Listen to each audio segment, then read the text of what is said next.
सुप्रभात मित्रों, एग्जाम शिविर एकेडमी के डिजिटल प्लेटफॉर्म पर मैं मुकेश सर आप सबका हार्दिक स्वागत और अभिनंदन करता हूं। हिंदी हिंदी जो आपके सभी प्रतियोगिता परीक्षा में आती रहती है, जिसमें अपन देखा जाए C TET, UP TET, Haryana, Rajasthan में रीट, जिसमें लेवल 1, लेवल द्वितीय, जहां पर हिंदी भाषा आपके आती है। हिंदी भाषा जो है उसको आपको किस प्रकार से समझना है वो मैंने पहली कक्षा में देखा, जिसमें अपने हिंदी जो भाषा का जो उद्भव और इसका जो विकास है उसके बारे में हमने अध्ययन किया। इसके पश्चात हमने अध्ययन किया उसका जो पाठ्यक्रम विश्लेषण किया। पाठ्यक्रम का विश्लेषण करने के बाद हमने वर्ण विचार का आरंभ कर दिया था पहली कक्षा में। द्वितीय कक्षा में हमने देखा वर्ण विचार के बारे में हमने देखा था। इसके बाद स्वर देखा था। स्वर देखने के पश्चात हमने देखा था व्यंजन में हमने लगभग 3 प्रकार देख लिए थे। पहला प्रकार हमने देखा अध्ययन की पद्धति के आधार पर, द्वितीय देखना था हमने घोष के आधार पर, और तृतीय हमने देखा था प्राणवायु के आधार पर, और चौथा प्रकार हम देख रहे थे जिसमें अपन देख रहे थे उच्चारण के आधार पर, और हम पांचवा प्रकार देखे हम उच्चारण स्थान के आधार पर। तो सभी को शुभ प्रभात और अक्षय तृतीया और परशुराम जयंती और ईद की सभी को हार्दिक शुभेच्छा। तो चलिए अपनी कक्षा को आरंभ करते हैं। शुरू करते हैं वर्ण विचार का चौथा बिंदु।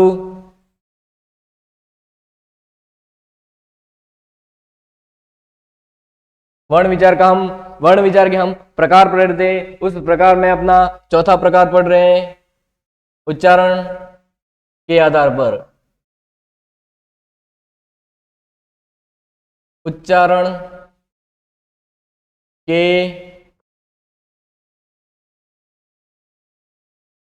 आधार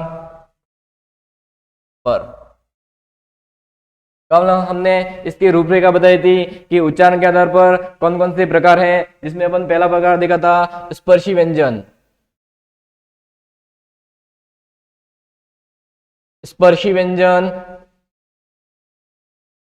दूसरा प्रकार संघर्षी। तीसरा प्रकार स्पर्श संघर्षी।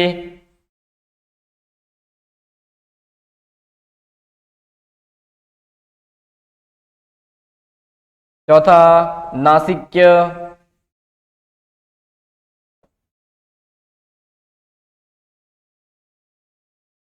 पांचवा अर्धस्वर।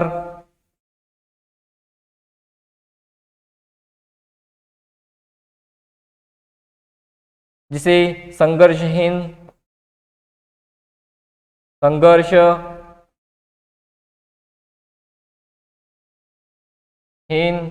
छठा प्रकार पार्श्विक।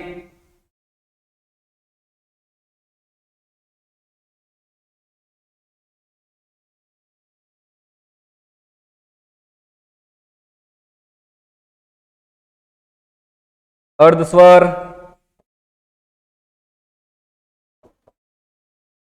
छठा है पार्श्विक।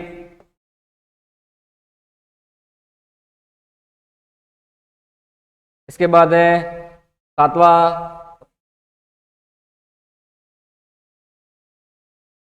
प्रकंपित।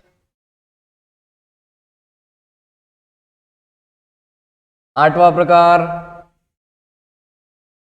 जिससे आप प्रकंपित को एक और बोल दो लुंठित बोल दीजिए।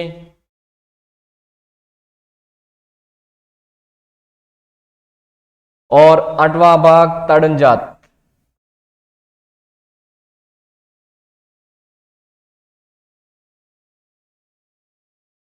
ताड़न जात उत्क्षिप्त वर्ण भी बोलते हैं,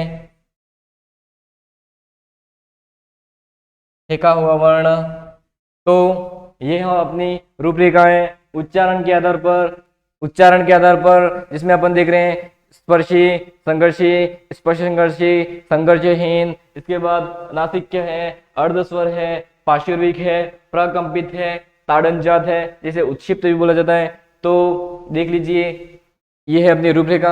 अब कौन कौन से जो है वो स्पर्शी कहलाएंगे, मतलब देख लीजिए इसमें अपन लिखेंगे क वर्ग,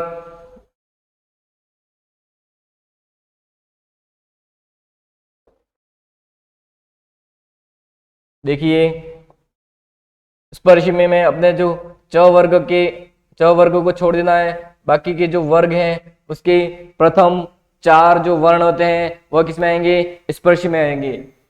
मतलब 16 जो आपके होते हैं वो क्या होते हैं, स्पर्शी होते हैं। एक मिनट आप इसका क्या कर लीजिए, देख लीजिए, फिर अपने अगली स्लाइड में इसको अपन देखेंगे। ये देख लीजिए, जैसे कि हम लिख रहे हैं क वर्ग का क, ख, ग, घ, अंग, च, छ, ज, ज, इय, ट, ठ, ड, ढ, न, त, थ, द, ध, न, प, फ, ब, भ और ये म। और अंतस्थ वर्ण थे अपने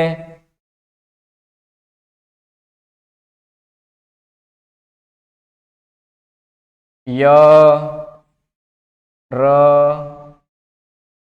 ल और व। ऊष्मस्थ वर्ण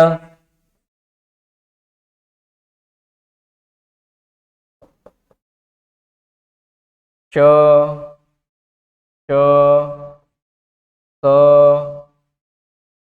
ह। तो ये थे अपने क्या व्यंजन, व्यंजन थे टोटल कितने, कुल कितने 33 व्यंजन थे। कुल व्यंजन कितने थे, 33 थे।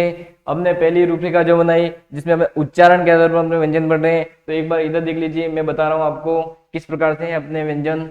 एक तो ये देख लीजिए स्पर्शी व्यंजन कौन से है वो मैं आपको बता रहा हूँ। एक ये ग्रुप देख लीजिए आप, बाकी आपको ये ग्रुप देख लेना है, आराम से देख लीजिए। और यहां पर आपको लिख देना है स्पर्शी व्यंजन। समझ चुके हैं आप स्पर्शी व्यंजन कितने हैं, टोटल 16 व्यंजन स्पर्शी हैं। कौन से, क, ख, ग, घ, त, ठ, ड, ढ, त, ठ, द, द, प, फ, ब और ब।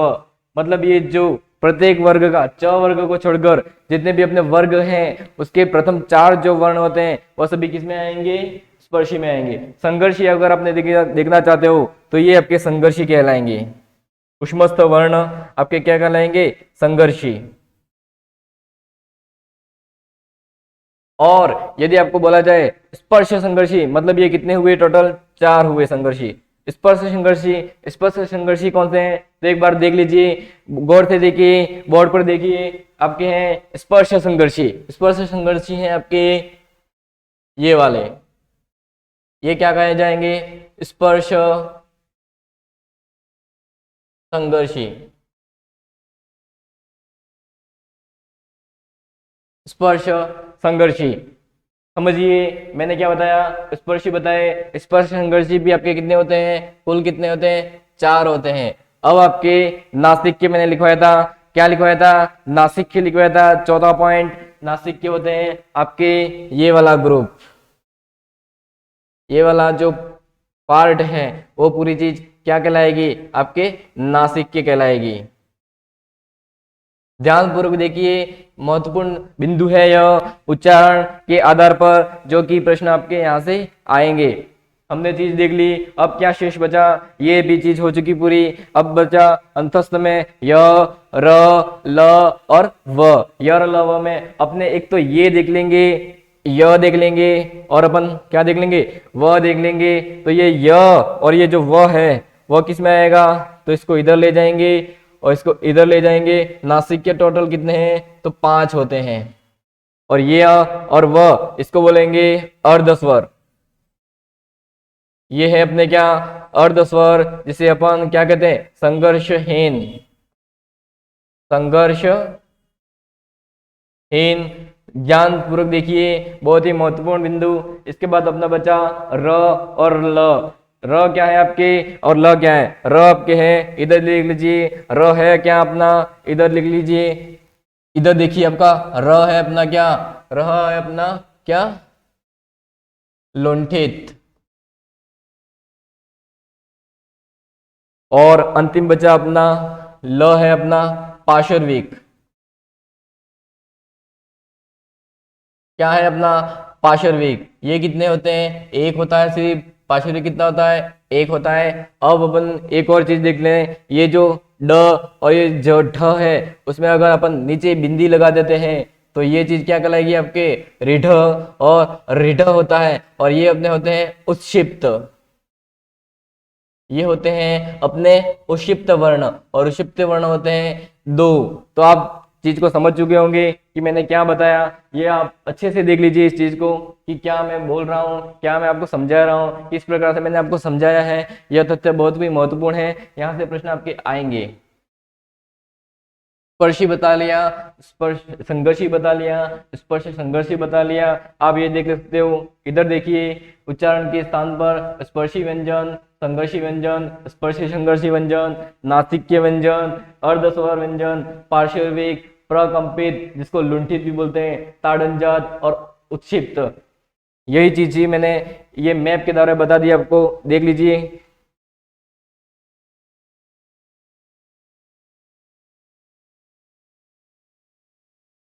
चलिए, ये रही चीज जिसको मैंने पहली रूपरेखा बनाई, और इसकी दूसरी रूपरेखा इस प्रकार से मैंने इसको समझा दिया है। तो ये आपके उच्चारण के आधार पर चौथा प्रकार पूर्ण होता है, उच्चारण के आधार पर आपका चौथा प्रकार पूर्ण होता है। अब अपना पांचवा प्रकार शुरू करने से पहले वही मेरी मोटिवेशनल के रूप में, अभिप्रेरणा के रूप में लाइन हो चुका आगाज रण का युग बदलने की तैयारी है, इतिहास वही रचेगा, संघर्ष जिसका जारी है, बाधाएं हैं कौरव दल सी, इन सब पर तुम कूच करो, अर्जुन सा योद्धा बनकर गांडीव लेकर टूट पड़ो।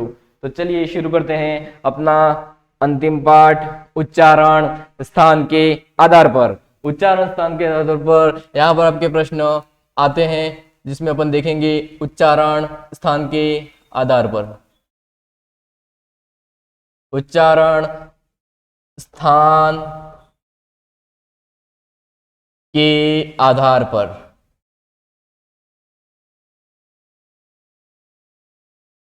चलिए सोचिए, समझिए, बिंदु को क्या करना है, सोचना है इसको और समझना है। मैंने पूर्व का बिंदु में क्या लिखवाया था आपको पता होना चाहिए, उच्चारण बोला है, और इसमें क्या बोला है मैंने, उच्चारण स्थान के आधार पर। तो देखिए समझिए बोर्ड पर, पहला बिंदु आपको समझना होगा, जिसमें मैं कुछ सूत्र लिखूंगा। यह सूत्र आपके संस्कृत में आता है, इस सूत्र के द्वारा आप कोई भी प्रश्न आप सॉल्व कर सकते हो उच्चारण स्थान के आधार पर। मैं सूत्र लिख रहा हूं, ध्यानपूर्वक देखिए क्या लिख रहा हूं मैं। अकुह, अकुह, विसर्जनिया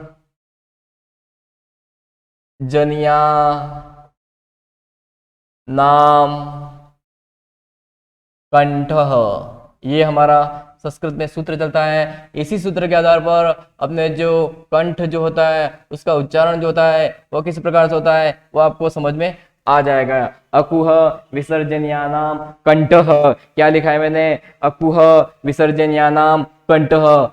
तो देखिए इस पे अपन देखेंगे, ये पहला आपने अंडरलाइन किया, उसको उतारिए, अ और उसका बड़ा मित्र आ, क्या है, अ है तो उसका बड़ा मित्र आ है। ये देखिए मेरा दोस्त कुवर्ग, कुवर्ग मतलब क वर्ग, क्या है, क वर्ग। तो क वर्ग में क, ख,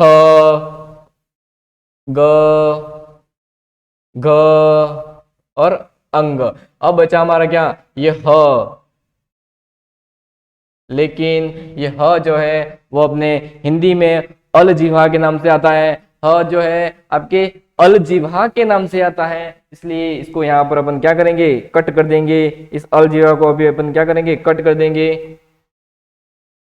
ये आपके अलजिह्वा के अंदर आएगा, जबकि संस्कृत में आपके ह होता है, इसके अलावा विसर्ग होता है। बस यही चीजें क्या कहलाएगी, आपके कंठ कहलाएगी। मतलब इनका उच्चारण जो होता है वह कहाँ पर होता है, कंठ होता है। प्रश्न आपके पूछेगा कि क का उच्चारण स्थान कहाँ पर है। मैंने प्रश्न पूछा क का उच्चारण स्थान कहाँ पर है। मैंने अगर पूछा था क का उच्चारण कहाँ है, सिर्फ यूं पूछा तो आपको बताना चाहिए स्पर्शी। लेकिन मैंने पूछा क का उच्चारण स्थान कहाँ पर है, तो क का उच्चारण स्थान ये कंठ है। आप एक बार उसका उच्चारण करके देखिए, एक बार क्या करना है आपको उच्चारण करना है। जैसे मैं उसका उच्चारण करता हूं ग, ख, ग, घ और अंग, अ, आ, ये सब भी आप बोलते हो तो उसका जो उच्चारण होता है ये आपका जो कंठ है वहां से होता है, इसलिए इसका क्या है उच्चारण स्थान कंठ है।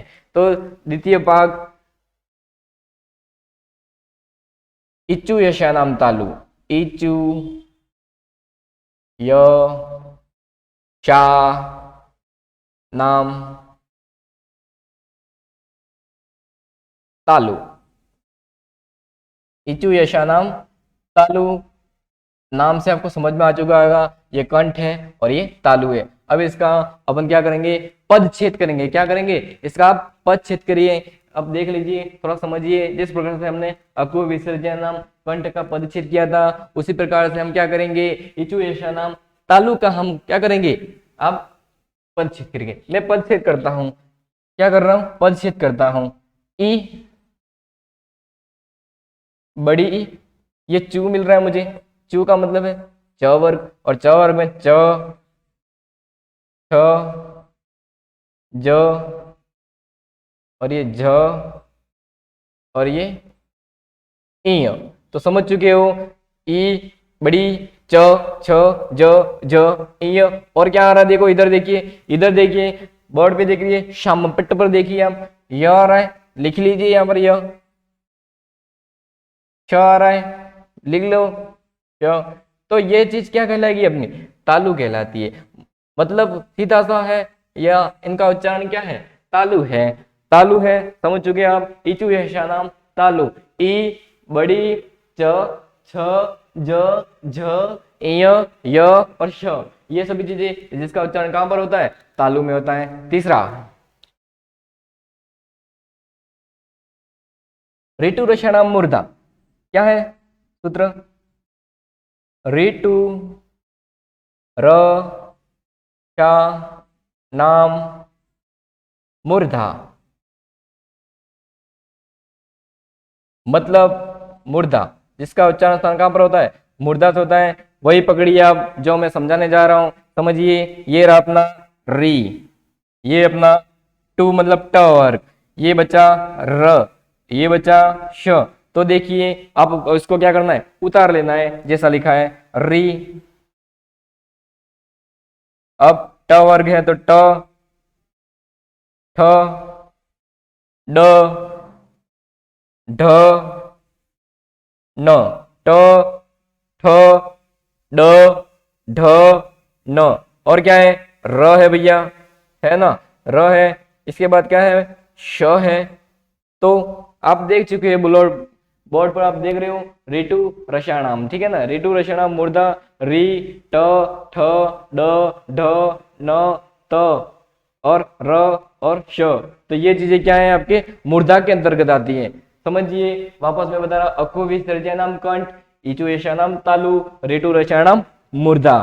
तो ये अपने क्या है, इनके उच्चारण स्थान है। ये देख लीजिए, ये उच्चारण स्थान आपका क्या कहा जाएगा, मूर्धा कहा जाएगा। पीछे लिखा हुआ है ये आपका क्या कहा जाएगा, तालु कहा जाएगा। ये आपका क्या कहा, तालु कहा जाएगा। ये आपका कंठ, मतलब सीधा सा आपको पूछेगा ट वर्ग का उच्चारण स्थान है ऑप्शन एक, कंठ, तालु, मूर्धा, या इनमें से कोई नहीं। तो त वर्ग किसमें आएगा, अपना ट वर्ग आएगा, ऋतु रसायन मूर्धा के अंदर आएगा। इतना सा बोल देना और आपका क्वेश्चन सही हो जाएगा।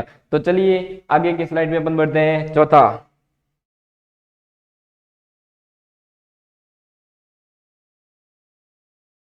ऋतु लसा नाम दंत, क्या नाम है, लितु, ऋतु,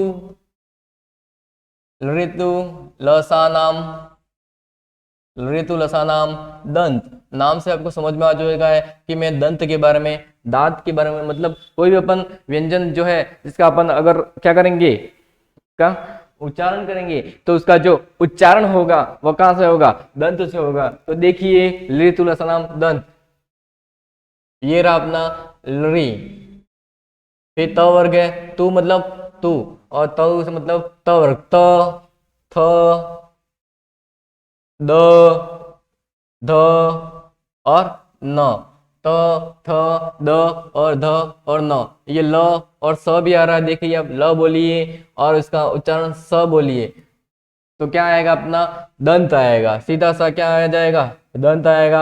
आप इसका व्यवहार में भी आपको ले सकते हो। आप बोलिए, एक बार आप बोलिए, त बोलिए, थ बोलिए, द बोलिए, ध बोलिए और क्या बोलना है, न बोलना है, ल बोलना है, स बोलना है, जिसका उच्चारण क्या होगा, दंत होगा। यहाँ आपको सीधा सा ये आपको क्या कर देना है, आपको सूत्र प्रयोग कर देना है और आपका क्वेश्चन सही हो जाएगा। या आप उसको व्यवहार में लेकर भी आप इसका क्वेश्चन सोल्व कर सकते हैं। दो प्रकार से आप इसका प्रश्न क्या कर सकते हो, हल कर सकते हो। तो देखिए अपना पांचवा,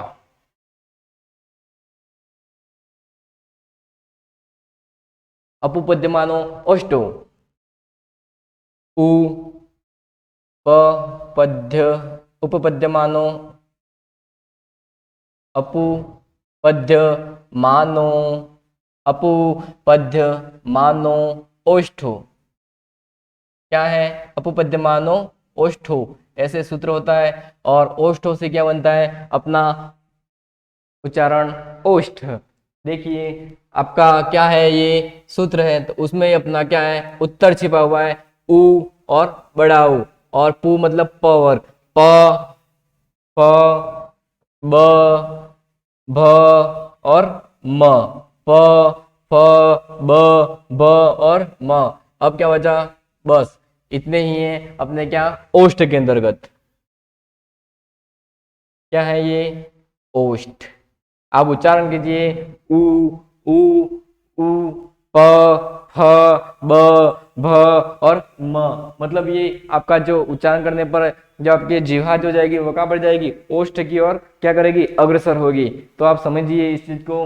नेक्स्ट अपना समझना है छठा, ए दे तो कंठ तालु, या ये हमारा नाम नासिक कच्छ। पहले ये देख लीजिए, य म ग य मंग य म, फिर अंग न न म। मतलब आपके जो नासिक के वर्ण जो होते हैं, मतलब प्रत्येक वर्ग का जो अंतिम अक्षर होता है, जैसे कि यहाँ पर भी आप देख सकते हो, इधर देख लीजिए आप एक बार, ये वाले अंग य न न म, ये जो होते हैं वो आपके क्या होते हैं, नासिक के होते हैं। ये क्या होते हैं आपके, नासिक के होते।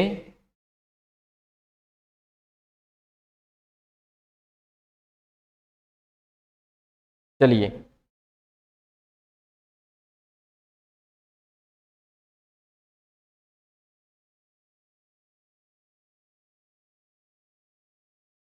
अंतस्थ वर्ण, इसके बाद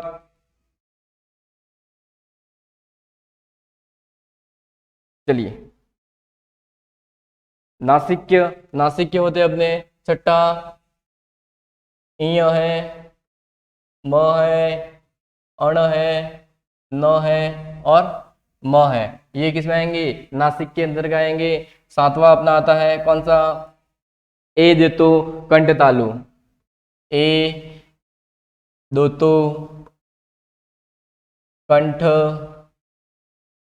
तालु, मतलब ए दे दो कंठ तालु मतलब उच्चारण स्थान क्या रहेगा, इसका उच्चारण स्थान नासिक्य होगा। क्या होगा, उच्चारण स्थान नासिक्य होगा और इसका उच्चारण स्थान कंठ तालु होगा। इसमें अब ए लेना है और ऐ लेना है। नेक्स्ट, ओ दो तो कंठोष्टम, क्या लिखना है, ओ दो तो कंठोष्टम, कंठ और ओष्ठ डायरेक्ट आप लिख सकते हो। ओ दोतों में ओ आ रहा है और क्या है इसको, ओ और औ। चलिए ये हमारे 6 लिख दिए, नासिक के लिख दिया। आप देख लीजिए नासिक के में अंतिम जो वर्ग के क्या होते हैं, अंतिम जो अक्षर होते हैं, मतलब अंतिम जो वर्ण होते हैं वो नासिक के अंदर आते हैं। ए दे तो कंठ तालु, मतलब ए जो होता है और ऐ जो होता है वो किस में आता है, कंठ तालु में आता है। और कंठोष्ठ में होता है आपके ओ दो तो, मतलब ओ और औ किस में आएगा, कंठोष्ठ में होगा। और लास्ट है आपकी क्या बचा, दंतोष्ठ, वकारस्य दंतोष्टम, वकारस्य दंतोष्ठम, मतलब दंत और ओष्ठ, नाम से आपके समझ में आ रहा है। और वह वकार, तो वह किसमें आएगा, दंतोष्ठ में आएगा। और लास्ट में मैंने अकुह विसर्जनम, कंठ में हमने छोड़ दिया था ह। और लास्ट अपना 10वां जो टॉपिक है, और ये ह जो है अली जिह्वा में आएगा, अली जिह्वा के अंतर्गत आता है। ह वर्ण जो है किसके अंतर्गत आया था, अली जिह्वा के अंतर्गत। तो ये अपने क्या हो चुके हैं, टोटल क्या हो चुके हैं, अपने उच्चारण स्थान के आधार पर हमने अध्ययन किया। और हमने सबसे पहली कक्षा में हमने क्या अध्ययन किया, अध्ययन की पद्धति के आधार पर। द्वितीय कक्षा में क्या पढ़ा हमने, घोष के आधार पर। तीसरी कक्षा में हमने क्या पढ़ा, तीसरे प्रकार में हमने पढ़ा कंपन के आधार पर, मतलब प्राणवायु के आधार पर अल्प प्राण और महाप्राण पढ़े। उच्चारण के आधार पर पढ़े और उच्चारण स्थान के आधार पर पढ़े हमने। यह हमारा क्या हो गया, व्यंजन लगभग आपके पूरा हो जाता है टॉपिक। और इसके आगे जो अन्य जो चीजें हैं जो आपकी क्या होती हैं, समझनी आवश्यक है, तो अन्य चीजों के अंतर्गत अपन देखने की कोशिश करेंगे। वो अन्य चीजें हैं, देख लीजिए एक बार फटाक से।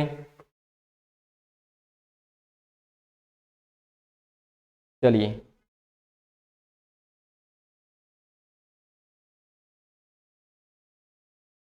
चलिए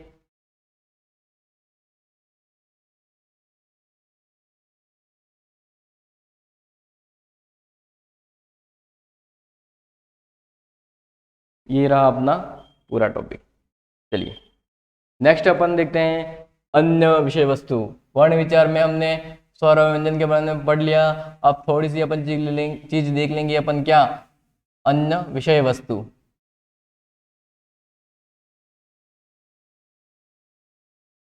अन्य विषय वस्तु में अपन देखेंगे आपके जो क्या होता है, व्यंजन जो होते हैं उसमें, इधर देख लीजिए, व्यंजन जो होते हैं जिसमें से आपके क और ये फ, ये दो व्यंजन ऐसे व्यंजन है जो क्या है, ये जो आड़ी रेखा है, मतलब ये शिरो रेखा और ये जो आड़ी रेखा है, उस रेखा को क्या करते हैं, मतलब सीधा सा पॉइंट ये है कि व्यंजन को स्वर रहित कैसे करें। क्या करना है, व्यंजन को स्वर रहित करना, ये चीज है।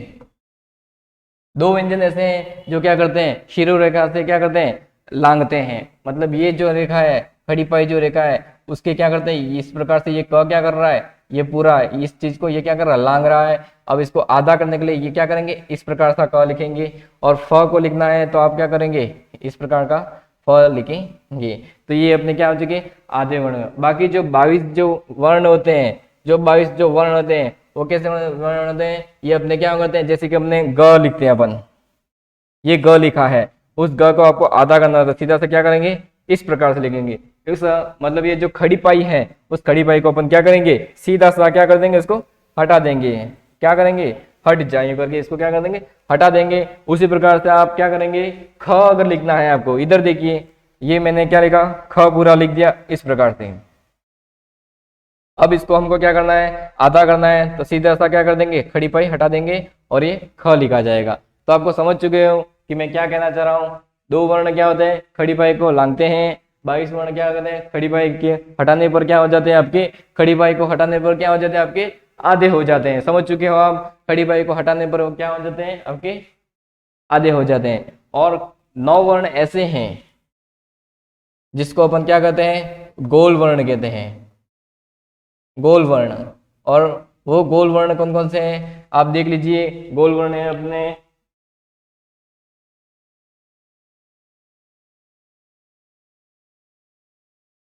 ड, छ, ट, ड, ट, छ। इसके बाद है अपने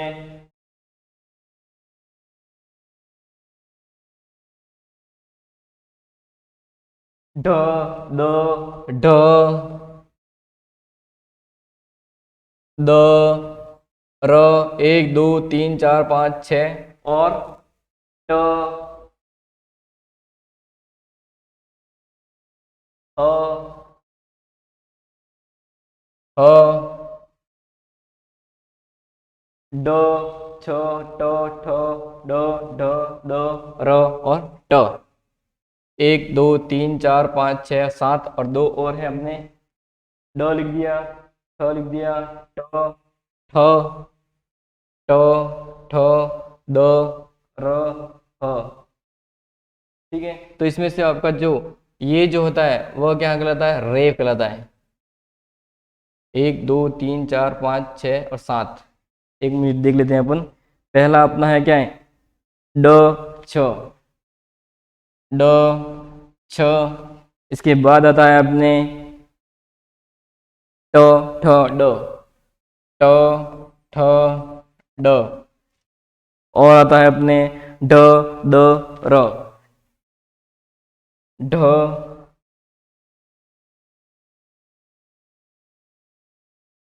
ढ। फिर आएगा अपना ढ, द, र और ह। तो एक मिनट ये देख लीजिए अपने, ये चीजें क्या है अपनी? गोल वर्ण कहलाता है ये सभी। 1 2 3 4 5 6 7 8 और 9। तो आप देख लीजिए ये वर्ण क्या कहलाएंगे? गोल वर्ण कहलाएंगे, जिसमें से अपन ये जो होता है वह क्या कहलाता है? रेफ वर्ण कहलाएगा। तो आप देख चुके हो, ये सिंपल सी चीजें अन्य विषय वस्तु के अंतर्गत आता है, जिसमें व्यंजन को स्वरित करना होता है। अगर क को स्वरित करना है तो हम क्या करें? वो जो है आपके जो खड़ी पाई से आगे जो का जो व्यंजन, उसका थोड़ा सा पार्ट हटा देंगे। जैसे कि ये मैंने हटाया, इधर देख लीजिए, ये मैं क्या कर रहा हूँ? हटा दिया। तो ये क्या हो गया? आधा हो गया। फ को भी मैंने क्या कर दिया? ये थोड़ा सा अगर हटा दिया, ठीक है, ये फ लिखा था तो इतना छोटा सा अपन कर दिया, तो ये चीज क्या हो जाएगी? फ आधा हो जाएगा। और ये सभी क्या करते हैं? गोल वर्ण करते हैं। अब मतलब गोल वर्ण, ये देख लीजिए आप, ड है, तो इस प्रकार से ये क्या करते हैं? गोल हो रहे हैं। ये छ हो रहा है, ये भी गोल बन रहा है, तो ये गोल वर्ण कह जाते हैं। चलिए, तो अपनी जो वर्ण विचार की जो कक्षा थी, जिसमें अपने स्वर और व्यंजन दोनों कक्षाएं अपने क्लियर कर लिए हैं, और आगे के अंतर्गत हम क्या करेंगे? इनके जो प्रश्न हैं वो अपन सॉल्व करेंगे। किस प्रकार के आपके प्रश्न आते हैं वह चीजें। तो चलिए आगे की कक्षा अपन पढ़ेंगे। नेक्स्ट।